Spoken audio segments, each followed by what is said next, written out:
Por hacer una breve introducción a cada ponente, Iván Espinosa es secretario general de Vox, licenciado en Ciencias Empresariales por ICADE, MBA en The Kellogg School of Management, tiene una amplia experiencia en consultoría y una presencia muy habitual en diversos medios.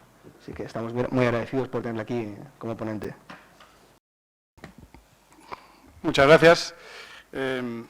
Primero quería agradeceros a todos el estar aquí. Vuestra sola presencia ya me tranquiliza en el sentido de que hay futuro para pagar mis pensiones. Yo no sé si en mi época hubiera habido tantos jóvenes interesados en este tipo de cosas, así que, como digo, vuestra presencia es una muy buena señal.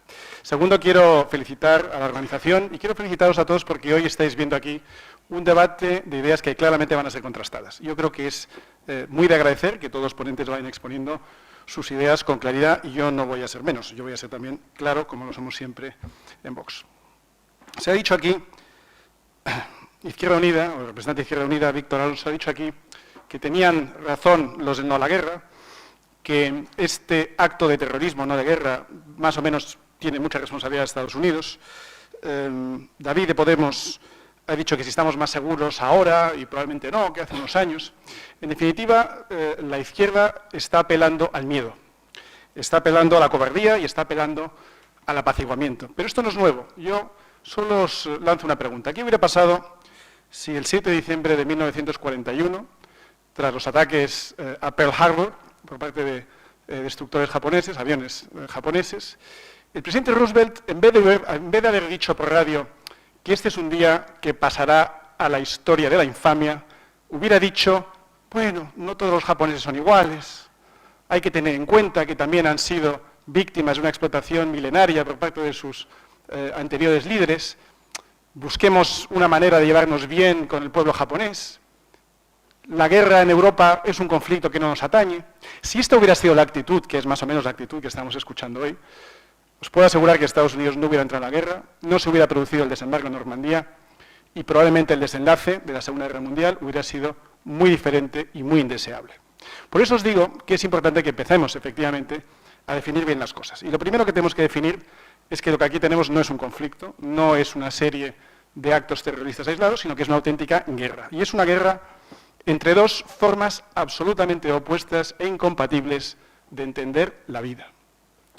Una es la vía de la libertad y la otra es la vía de la sumisión. Si hubiera triunfado en siglos anteriores en este mismo país, en España, la vía de la sumisión, contra la que España estuvo luchando durante 800 años, pues probablemente hoy no tendríamos aquí a tantas mujeres, porque no se les podría permitir acudir a la universidad, como sucede en muchos países islámicos.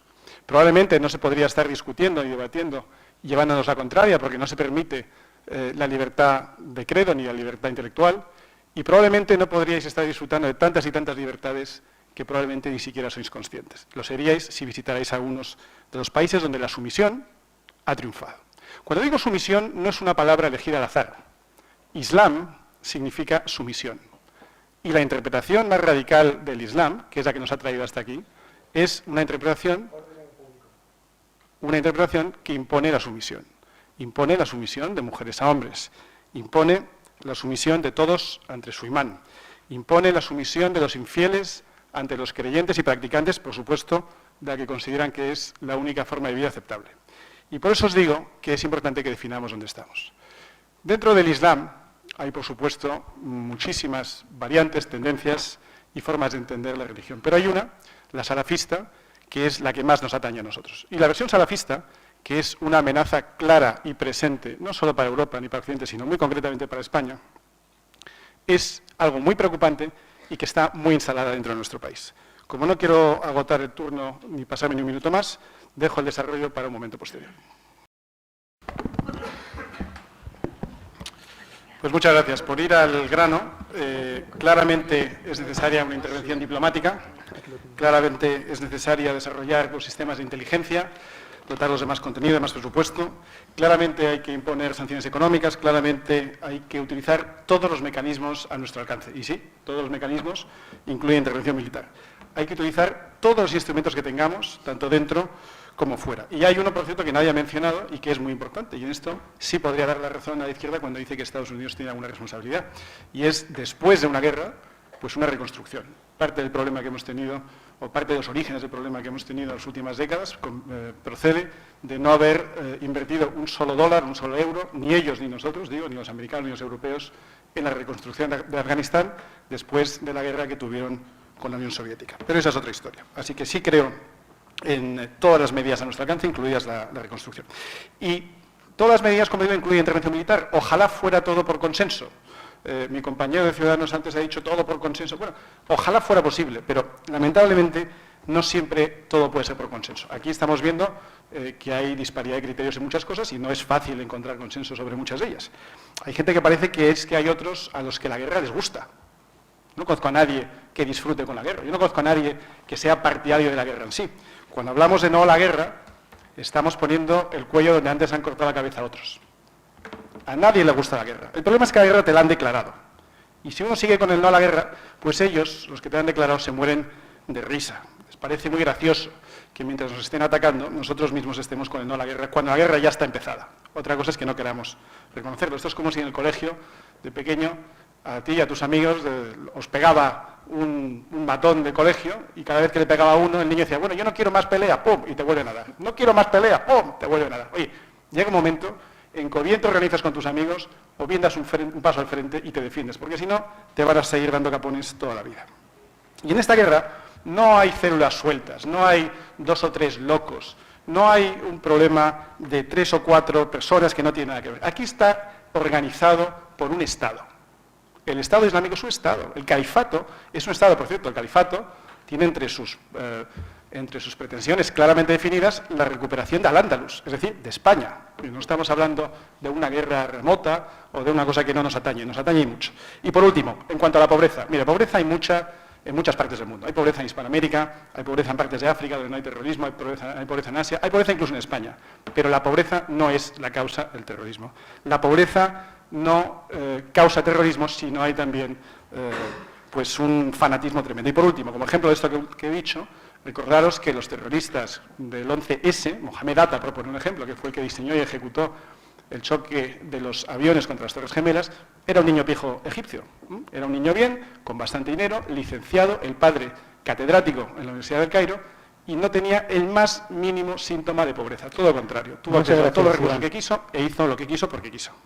Muchas gracias y también muy brevemente. Citar a Julio Rodríguez como un ejemplo de pacifista y de comportamiento pacífico, cuando ese que bombardeó Libia, me parece que no es el más apropiado. Y máxime, cuando ha sido el que ha hablado esta semana de que hay bombas de izquierdas y bombas de derechas, que es un concepto nuevo en la historia de la ideología militar. Nunca había oído hablar de eso. Y respecto a si la pobreza o no la pobreza es la causa. Has mencionado Siria. Decir que Siria es un país pobre en el contexto de Medio Oriente, yo creo que es desconocer lo que es aquello. Hay países mucho más pobres donde no se produce esa pobreza. Y en África también hay países mucho más pobres, el caso de Somalia, que era un país de pobreza extrema, o el caso de Sudán, donde hay otro tipo de reacción violenta, pero no de este estilo. Hay piratería, hay asaltos, pero no estamos hablando de atentados terroristas contra Occidente. Porque aquí, insisto, en que se está dilucidando una guerra cultural. No es una guerra de pobreza, de pobres contra ricos, los de abajo contra los de arriba. Es una amenaza a nuestras libertades, a la mera posibilidad de estar aquí sentados debatiendo y discutiendo, estando de acuerdo o no. Eso es lo que se está jugando. Y es una amenaza que viene de países, financiada por países ricos, como puede ser el caso de Arabia Saudita, que no es un país pobre precisamente. Algunos de los terroristas que he citado venían de Egipto, otros se venían de Arabia Saudita. Y muchos de ellos, o varios de ellos, no son precisamente pobres. E incluso algunos de los europeos hay algunos que vienen de situaciones más delicadas, pero hay otros que vienen de situaciones de absolutamente integración en la clase media. Por lo tanto, no es un problema de riqueza-pobreza, y sí es un problema de fanatismo y de adscripción a unas ideas contrarias a la libertad. Muchas gracias. Debo confesar que la afirmación el señor Domènech del PSOE me ha sorprendido. Esto de que la guerra no es legal es una tautología que claramente podría haber dicho cualquier miembro del actual gobierno del PP, todo lleno de abogados del Estado, que son capaces de poner impedimentos legales a cualquier cosa que de hecho está sucediendo. Claro que la guerra es ilegal, el problema es que está sucediendo y por lo tanto no nos podemos defender con tecnicismos jurídicos. Yo sí quería hacer algunas afirmaciones muy rápidas sobre la inmigración para nuestra reflexión. Primero, el planeta Tierra está habitado por unos 7.000 millones de personas. Dentro de ese planeta, Occidente sin duda es el mayor faro de libertad, de progreso, de democracia, y lo es no por casualidad, sino precisamente por los valores que hemos venido defendiendo durante siglos, por los valores que vuestros tatarabuelos aquí y en otros lugares han venido defendiendo durante siglos. Dentro de Occidente España es un país especialmente privilegiado, de eso no cabe ninguna duda. En parte por factores que nos vienen dados, como puede ser nuestro clima, en el que no hemos tenido nada que ver, y en parte también por factores con los que sí hemos luchado, como digo, durante siglos, defendiendo un modo de vida opuesto al de algunos que hoy nos están atacando. Cuando digo opuesto, quiero decir literalmente y radicalmente opuesto. Vuelvo a la dicotomía libertad versus opresión o sometimiento. Por eso España es un foco atractivo para muchos millones de personas que quieren venir aquí, y yo lo comprendo. Si yo fuera uno de ellos, también querría venir a España. Millones de personas les gustaría venir, como es lógico. Pero si en España entran 1.000, 100.000 o 10 millones de inmigrantes, no puede ser una cuestión solo en manos de aquellos inmigrantes que deseen llegar. Eso será una cuestión, digo el número, una cuestión que deberemos decidir los españoles a través de nuestros propios mecanismos. Porque España puede acoger a un número de inmigrantes, no cabe duda. De hecho, hemos acogido a 5 millones de inmigrantes en los últimos 15 años, hasta ahora con un resultado bastante aceptable. El problema quizá hubiera venido si hubiéramos aceptado 50 millones de habitantes, porque eso hubiera sido más complicado. Entre 5 y 50 habrá un número que nos podamos permitir, pero que tenemos que definir nosotros y no tendrán que definir solamente los que vienen. Y igual que definimos el número, creo que estamos perfectamente legitimados para definir el tipo de inmigrantes que queremos que vengan. Y en esto no pensemos que todos los inmigrantes son iguales. Hay inmigrantes que se adaptan perfectamente a nuestra sociedad civil, a nuestro Estado de Derecho, a nuestras leyes, y hay inmigrantes que simplemente no se adaptan al Estado de Derecho, a la sociedad civil, al modo de vida europeo. Y si no, mirad lo que pasa en sitios como Molenbeek, esos barrios que hay hoy en Bruselas, en varios sitios de Holanda, que son el absoluto fracaso, la demostración de que el multiculturalismo es un desastre, un desastre. Me alegro que riáis los que estáis al fondo, seguramente vuestros abuelos han luchado para que hoy os podáis reír de esto. Si no hubieran luchado... orden al público o que tenga la sala. Y por último, simplemente... Orden al público y silencio. Esta es una intervención de un ponente. Silencio. Y recordar que Vox, que por cierto hemos sido el único partido que ha ido a ver físicamente el frente de batalla. Santiago Abascal estuvo físicamente el año pasado en Irak, viendo las peshmergas, viendo el Frente Islámico, viendo lo que ahí sucedía de primera mano. Y somos también el único partido, qué curioso, que ha traído familias inmigrantes, mucho antes de que la trajera ninguna institución pública ni privada. Somos los primeros que han traído familias inmigrantes, en este caso inmigrantes cristianos de Siria, que por cierto, antes decíais que los musulmanes son las primeras víctimas. No, las primeras víctimas son los cristianos y después los musulmanes a los que se les ejecuta por apostasía. Esas son las víctimas del terrorismo islámico. Pues muchas gracias. Respuesta al señor Domènech del PSOE, decirle que lo que él llama épica, yo llamo supervivencia. Es decir, que estamos en una guerra y esto se puede llamar así o no, pero lo que está en juego es nuestra propia supervivencia. No se trata de hacer retratos o cómics de viejos cristianos con sables enfrentándose a musulmanes, pero la realidad es que hoy nuestra propia supervivencia, la seguridad de nuestra nación, de nuestros conciudadanos, está en juego. Y decir que todos los musulmanes son terroristas o que el Islam es un peligro, obviamente sería una enorme simplificación. Como lo sería también decir que no hay ninguna relación entre Islam y terrorismo. Y si miramos un poco para atrás y vemos lo que ha pasado en los últimos 15 años, que es donde más intensidad ha habido de ataques terroristas en todo el mundo, pues nos encontramos con una casualidad llamativa, y es que los atacantes del 11S eran musulmanes. Los atacantes o los que se inmolaron el 11M eran musulmanes. Los atacantes de Londres, que pusieron las bombas en Londres, eran musulmanes. Los atacantes de Charlie Hebdo eran musulmanes. Los atacantes de París la semana pasada eran musulmanes. Los atacantes de la discoteca de Bali de hace 2 años eran musulmanes. Los atacantes del hotel en Bombay, donde cogió, por cierto, a Esperanza Aguirre, eran musulmanes. Los que asaltaron el teatro en Moscú hace unos pocos años eran musulmanes. Los de la maratón de Boston, donde murieron muchos americanos, eran musulmanes. Americanos han muerto también en los ataques a las embajadas americanas y consulados en Líbano, en Siria, en miles de países, en el US Code, eran musulmanes. Te puedes ir hacia atrás todo lo que quieras, porque te puedes ir a las Olimpiadas de Múnich, donde los atacantes eran musulmanes, te puedes ir a Aquile Lauro, cosas que sucedieron cuando esta gente todavía ni siquiera había nacido.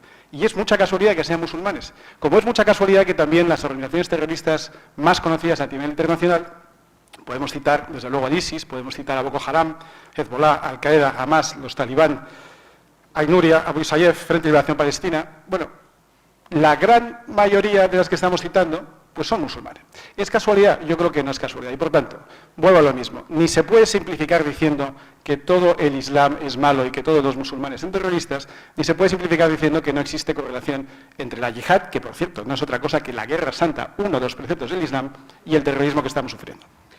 Gracias. Lo bueno de estos debates es que, aunque a veces encontramos muchas cosas en las que no estamos de acuerdo, a veces uno encuentra cosas en las que sí está de acuerdo, incluso con el polo opuesto ideológico, en este caso es la izquierda. Yo estoy y estoy muy contento de haber descubierto que estoy de acuerdo con Izquierda Unida en lo que tiene que ver con la política hacia Turquía, hacia Arabia Saudí y hacia todos los que financian el terrorismo internacional, sin ninguna duda, absolutamente de acuerdo. También estoy de acuerdo con Podemos en que hay que enfrentarse a los países que trafican con el petróleo del Estado Islámico, sin ninguna duda. Y también en cuanto al plan de integración de los inmigrantes. Pero claro, cuando decimos plan de integración, yo me refiero a que se integren en nuestro marco jurídico, que acepten las reglas de convivencia normales de una sociedad occidental. Yo añadiría además unas cuantas medidas muy rápidamente.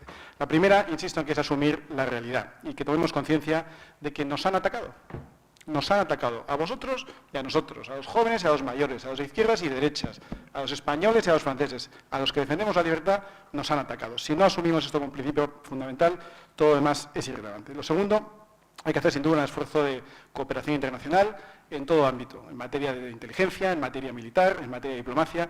Hay que coordinarse en otros países porque ellos juegan en un campo en el que no hay fronteras y nosotros tenemos que empezar a asumir que esas fronteras no pueden ser un detrimento para hacer frente al terrorismo. Desde luego hay que hacer lo que hemos dicho antes en cuanto a medidas de corte militar, diplomático, económico, sanciones, inteligencia, todo eso de manera integrada. Hay que empezar a revisar la existencia de mezquitas fundamentalistas en Europa. He dicho, mezquitas fundamentalistas existen, están. En España hay bastantes, están relativamente controladas, pero no se han tomado todavía medidas. Y hay que expulsar a aquellos imanes que estén fomentando la violencia y haciendo apología al terrorismo que existen en toda Europa. Y retirar la nacionalidad a aquellos que tengan nacionalidad, en este caso española, y expulsar a todos aquellos que apoyen de manera explícita el yihadismo. Insisto en que hay muchos en Europa. Aquellos terroristas que capturemos vivos, endurecer el Código Penal y empezar a aplicar la cadena perpetua, que en España se habla poco de eso. La supresión de relaciones exteriores con aquellos regímenes, como hemos citado antes, que están financiando la yihad o el islam fundamentalista, especialmente con países como Arabia Saudí, donde la relación es clarísima. Y exigir a la ONU su expulsión, en el caso de Arabia Saudí, del Consejo de Derechos Humanos, porque no tiene sentido que un país que esté financiando el terrorismo internacional pueda opinar sobre derechos humanos. Exigir reciprocidad también a aquellos países islámicos que financian en Europa mezquitas, pero no toleran que haya centros de culto de otras religiones, como pueden ser las cristianas en sus propios países. Solo se debería permitir que esos países financien mezquitas en Europa si ellos financian o permiten que se financien y se construyan centros de otros cultos en sus propios países. Desde luego, evitar la entrada de Turquía en la Unión Europea, muy rápidamente, reducir el presupuesto de gasto político que hay en España y dedicarlo a seguridad y defensa sin ningún tipo de complejo, un cambio en la política migratoria, una canalización hacia los países musulmanes ricos que existen, especialmente en Medio Oriente, de aquellos inmigrantes musulmanes, y unas políticas proactivas de defensa y de fomento de la natalidad de nuestra cultura y de nuestros valores. De acuerdo. Vamos a ser muy breves. Yo quiero agradecer también a Domènech del PSOE que me haya recordado que no forma parte del consenso socialdemócrata, es decir, que todos los demás partidos que se han definido en algún momento, Izquierda Unida no lo sé, todos los demás sí, en algún momento se han definido en algún sitio como partido socialdemócrata y nosotros no lo somos. Estamos hoy aquí en una universidad rodeada de gente joven que está en proceso de formación, que supongo que estará interesada en escuchar opiniones diferentes, en pensar de forma diferente y no asumir lo que dice el bloque por el mero hecho de que el bloque lo diga.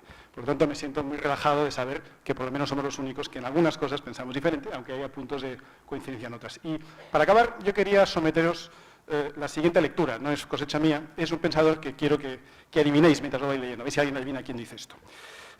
La única posibilidad de expandir la conciencia de clase y libertad al mundo musulmán pasa por la destrucción del Islam. Si se pudiese abolir su sometimiento al Corán por medio de la emancipación civil, se cancelaría al mismo tiempo su sometimiento al clero y se produciría una revolución en las relaciones sociales, políticas y religiosas. ¿Sabéis quién lo ha dicho? Porque no lo ha dicho Marine Le Pen, ni lo ha dicho Hitler, ni lo ha dicho... Esto dijo Karl Marx. Karl Marx. Lo digo para que vayamos todos abriendo un poco la cabeza y pensando si aquí estamos discutiendo de temas de izquierdas y de derechas o si estamos hablando, como digo desde el principio, de libertad frente a sometimiento. Gracias. Preguntaba para Ciudadanos y Vox, que yo creo que después de mí preguntaban a entender por qué les han sentado juntos. A ver, ¿por qué Ciudadanos ha comentado lo de la mutilación de las niñas cuando Albert Rivera dijo que no estaba a favor de las cuotas de participación y después de las declaraciones de su fundador, de Arcadio Espada? Y bueno, y para Vox la misma pregunta, que les echaron de la manifestación del 7N por no poder estar situados ahí, hablar de la igualdad de las mujeres y de que las mujeres estamos en la universidad, cuando llevaban una pancarta que decía ni feminismo ni machismo, la violencia no tiene género. La RAE define, para mi gusto mal, pero es una buena forma de acercarse al feminismo lo que dice la RAE, y no se puede hablar de igualdad de las mujeres en estos términos. Bueno, pues una vez más estamos fuera del consenso, porque yo desde luego no creo en las cuotas.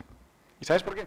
Porque sí creo en la igualdad ante la ley, no creo en la igualdad por ley, porque creo que las mujeres no son una especie a proteger, porque creo que todos tienen que tener los mismos derechos y los mismos deberes, porque creo que las mujeres son igual de válidas que los hombres y se pueden ganar su puesto exactamente igual.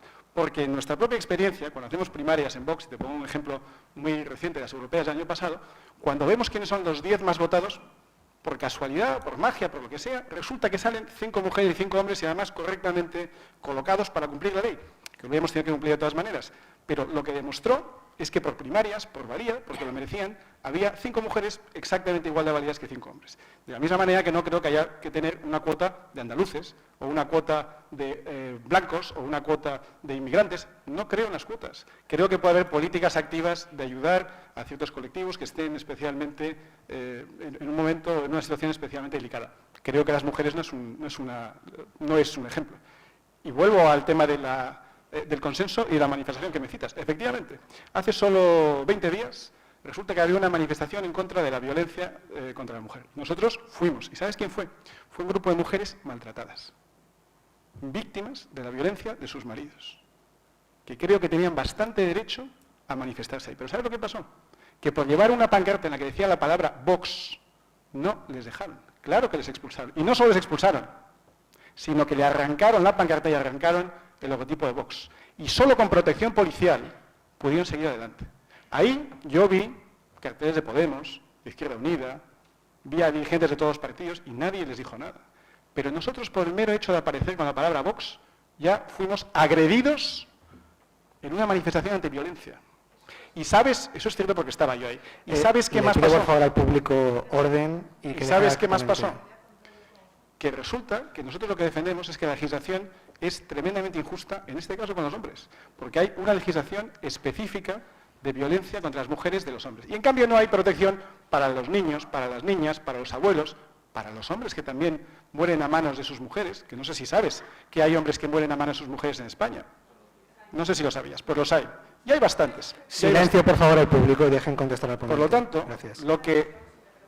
yo ya acabo. Usted lo no que es el ponente, defendemos, el ponente es él. Lo que defendemos es el derecho a expresar libremente las ideas dentro del marco legal y constitucional, no cualquier idea. No pensamos que todas las ideas son válidas. Hoy ya hemos definido aquí que hay muchas que no. Pero lo que nosotros defendemos es la igualdad siempre ante la ley, de todos, hombres y mujeres, niños y adultos, abuelos, abuelas, cuñados, todos. Y no leyes especiales de protección para personas que a nuestro juicio, como son perfectamente válidas, no lo necesitan. Eso es todo. Bien. Buenas tardes, soy Celia, estudiante de Ciencias Políticas, y mi pregunta va dirigida a Iván Espinosa, representante de Vox. Primeramente me gustaría aconsejarle no dirigirse así a estudiantes comprometidos con la causa, ya que, como usted bien ha dicho al principio, estos en un Si futuro, puedes, por favor, hacer la pregunta, estos tenemos en un un tiempo muy futuro escaso. pagarán su pensión. Mi pregunta va dirigida a que quiero que me explique qué ha querido decir con que el Islam significa sumisión. Me parece horrible que se propaguen esas ideas que, por así decirlo, fomentan una xenofobia en la población, y este no es el verdadero conflicto. No estamos hablando de una lucha de personas contra personas musulmanas, sino una lucha contra el terrorismo. Muchísimas gracias por...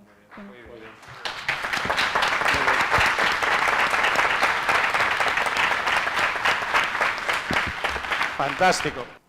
Es singular que en España se pueda criticar las ideas que tengo yo, por ejemplo, o yo pueda criticar las ideas que tiene Podemos, o Izquierda Unida, o PSOE, o PP. Es singular que en Europa y en España se pueda criticar, como se critica de una manera descarnada, al cristianismo. Se puede criticar el budismo, se puede criticar el comunismo, se puede criticar cualquier ideología y cualquier religión sin que a nadie le parezca que eso sea ni una incitación al odio, ni nada más que un debate intelectual, político, moral, de lo que uno quiera. Ahora, en cuanto uno dice la palabra Islam, parece que ya todos nos ponemos a la defensiva de una manera verdaderamente asombrosa. No podemos criticar nada del Islam, y eso proviene del propio Islam, que no permite la crítica interna. En el cristianismo, como en el budismo, como en el sintoísmo, como en todas las religiones del mundo, se permite interpretar las propias Sagradas Escrituras, o lo que dice un líder de esa comunidad religiosa, o lo que dicen los demás, y se acepta con naturalidad. Si aquí os ponéis a criticar el cristianismo, a nadie le parecerá mal. Si aquí os ponéis a criticar el budismo, a nadie le parecerá raro, porque no se habla mucho del budismo. Pero en cuanto alguien dice algo del Islam, sea a favor o sea en contra, en cuanto alguien interpreta lo que quiere decir el Islam, o lo que significa, o si hay o no correlación entre Islam y seguridad en Europa, enseguida surge la palabra mágica que es xenofobia. Pues mira, no. Yo he tenido la suerte de crecer en colegios o en países extranjeros. Yo he tenido la suerte de convivir toda mi vida con gente de todas las razas y todas las culturas. Yo he tenido la suerte de convivir con gente que habla idiomas distintos. Yo he tenido la suerte de educarme con gente que practica religiones muy distintas a la mía, cosa que no todo el mundo ha hecho. Yo soy un poquito más joven que vuestros padres. Y nos dirán vuestros padres que en esa España de los años 70 poca gente tuvo la experiencia que tuve yo. Y precisamente porque la tengo, y precisamente porque conozco a gente de muchas y muy variadas culturas, razas y religiones, me siento perfectamente legitimado para opinar, a veces para bien y a veces para mal, sobre cosas concretas, sin que tenga el más mínimo complejo ni la más mínima preocupación de que me tiréis la palabra de xenofobia, porque simplemente no es verdad. Bueno, ¿se me oye? Sí. Era también para el representante de Vox, voy a intentarlo ser lo más conciso posible, y era a raíz del tema que la compañera ha sacado. Bueno, además de que significa sumisión, es una polisemia de una palabra hebrea que se llama salama, pero bueno, no hemos venido a eso, a hablar sobre la polisemia de antiguas palabras hebreas. Era también conocida como paz. Pero bueno, también hay que decir que la idea de sumisión hacia un Dios monoteísta está presente en todas las religiones abrahámicas, como puede ser la católica, bueno, todas las del cristianismo, además de la musulmana y la judía. Lo que también quiero preguntar es cómo se puede decir que no se está haciendo un discurso xenófobo a la hora de echar la culpa a toda una religión. Quiero decir, yo no voy a echar la culpa en ningún momento, y soy muy crítico con el cristianismo, por ejemplo, de que toda la sociedad es machista, por ejemplo, la carta a los Corintios o los escritos de San Timoteo. No voy a echarlo, o sea, es simplemente una de las razones, pero no es la razón principal, la existencia del cristianismo, de que eso pase. Y además, me parece muy grave, además de echar la culpa del yihadismo, del yihadismo no, sino de los ataques terroristas a todos los musulmanes, también me parece muy grave que lo único que a mí me ha transmitido su intervención era continuas alusiones bélicas. Quiero decir, no sé, me faltaban unos indios como Pocahontas pintándose la cara. Si puedes, por favor, ¿cuál es la solución para eso? Solamente es la guerra para usted. O sea, quiero saber cómo puede decir usted que eso no es xenofobia. Gracias. Bien, tenemos dos preguntas, realmente 4 ponentes aludidos, así que en el orden que... Muy brevemente, yo recordar que el título de esta conferencia es Amenaza yihadista. Ese título no lo he puesto yo, amenaza yihadista. Ahora, si tú eres capaz de disociar yihadismo de Islam, te felicito, serías el primero. Es decir, el yihadismo no está disociado del Islam. Yo no he dicho nada de que todos los musulmanes sean yihadistas. Yo de lo que he hablado es de la amenaza yihadista, que es el tema de esta conferencia. Y yo no soy capaz, a lo mejor tú sí, u otros sí, de disociar Islam de yihadismo, porque el terrorismo del que hemos estado hablando es un terrorismo yihadista, tiene vínculo con el Islam, y decir lo contrario me parecería sorprendente. Yo no he hablado de mayoría de musulmanes, yo no he hablado de musulmanes que conozcamos o no conozcamos, y yo probablemente conozco, no voy a comparar, pero muchos musulmanes, y he conocido muchos musulmanes a lo largo de mi vida, con los que por cierto me llevo muy bien, porque no he dicho en ningún momento, porque sería una atrocidad, que todos los musulmanes sean violentos o que todos los musulmanes justifiquen la yihad. Lo que sí te digo es que todos los grupos yihadistas tienen entre ellos atacantes musulmanes. Eso es lo que he dicho.